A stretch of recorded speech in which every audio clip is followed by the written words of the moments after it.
मैं बीजेपी के नेताओं से कहना चाहूँगा कि आपने जो स्कीमें दी हैं कि हम लोगों को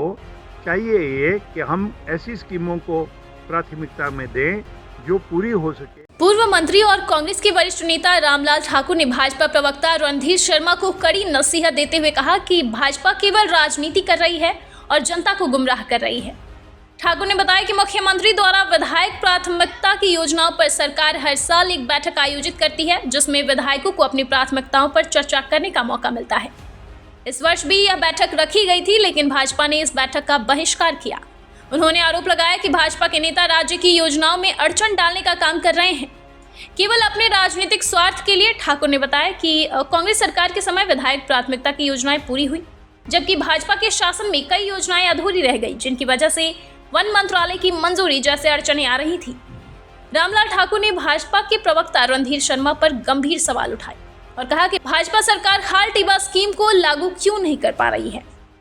उन्होंने सवाल किया कि अगर केंद्र सरकार इस योजना को बनाना चाहती है तो भाजपा के विधायक इसे अपने क्षेत्र में क्यों नहीं बढ़ा पा रहे हैं। लेकिन अगर मान लो ऐसी स्कीमों को देंगे जिसकी फॉरेस्ट क्लीयरेंस फंसी रहेगी या कोई और अड़चन होगी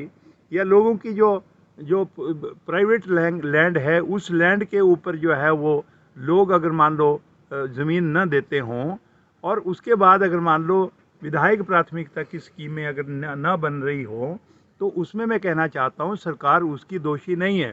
और मैं ये भी कहना चाहता हूँ कि आज तक जितनी स्कीमें हमने दी है लॉन्ग थोड़ा सा रहा, क्योंकि इसलिए भी रहा कि उसमें जो है वो फॉरेस्ट क्लीयरेंस लेते लेते और फिर सेंट्रल गवर्नमेंट से भी क्लीयरेंस आते आते थोड़ा टाइम लगता है। लेकिन मेरा निवेदन ये है कि आज की तारीख में अगर मान लो नैना देवी चुनाव क्षेत्र में या हिमाचल प्रदेश में भिन्न भिन्न चुनाव क्षेत्रों में जो मुख्यमंत्री जी ने कहा है कि इतना इतना पैसा खर्च हुआ है, उसमें नैना देवी हल्के में 50 करोड़ रुपए खर्च हुआ है। और वो पैसा अगर खर्च हुआ है, मैं कहूँगा हमारी विधायक प्राथमिकता की स्कीमें थी जो आज पूरी हुई है,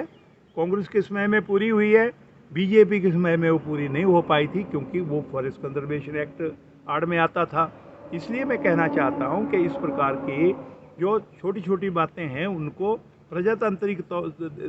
जो प्रदेश के अंदर अगर आप इनको उल्टे ढंग से अगर उठाएंगे और केवल मात्र जो है वो विरोध करने के लिए करेंगे तो मैं ये कहना चाहता हूँ प्रवक्ता साहब से भी और हिमाचल प्रदेश में भारतीय जनता पार्टी के जो लीडर ऑफ अपोजिशन है या पार्टी के जो अध्यक्ष हैं कि इस प्रकार की घटिया बयानबाजी जो है न की जाए। और मैं एक बात और कहना चाहता हूँ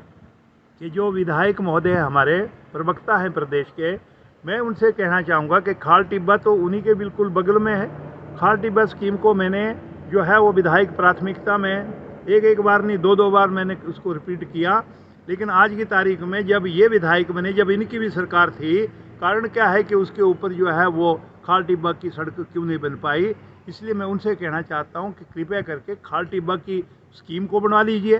क्योंकि उसमें जो शर्तें हैं उनको अगर मान लो पूरी करने के लिए आप कहें सेंट्रल गवर्नमेंट से कि हमारी ये दिक्कत है उसको पूरा किया जाए। इसलिए इसको जनरलाइज अगर किया जाएगा तो उससे नुकसान होगा। प्रदेश में मुख्यमंत्री और हिमाचल प्रदेश की सरकार ईमानदारी से मैं कहना चाहता हूं कि पूरे प्रदेश का जो है वो चहुमुखी विकास करने के लिए लगी हैं और इसलिए जो है वो आज की तारीख में भारतीय जनता पार्टी को तकलीफ हो रही है। और मेरा निवेदन ये है भारतीय जनता पार्टी के अध्यक्ष से भी, भारतीय जनता पार्टी के जो बाकी नेता हैं वो भी, और मैं नड्डा जी से भी निवेदन करना चाहता हूं कि आप कृपया करके इनको समझाएं। आपको तो तौर तरीके का मालूम है, आप सेंट्रल गवर्नमेंट में बैठे हैं, इसलिए मैं कहना चाहता हूं कि आप इनको समझाएं कि इस प्रकार की घटिया राजनीति करने से बाज आएं और प्रदेश जो आगे बढ़ रहा है उसमें अपने जो कदम है वो भी साथ में मिलाएं और हिमाचल प्रदेश को आगे बढ़ाने के लिए सारे लोग जो है वो इकट्ठे होकर आगे चलें। हिमाचल प्रदेश में अभी पीछे नुकसान हुआ, लेकिन कितनी मदद मिली सेंट्रल गवर्नमेंट से, जो हमारा देय धन है वो भी हमारे को नहीं मिल रहा है। इससे लगता है कि भारतीय जनता पार्टी केवल राजनीति के अलावा और कुछ नहीं कर रही है। लोगों के कहना चाहता हूं कि भलाई के बारे में इनका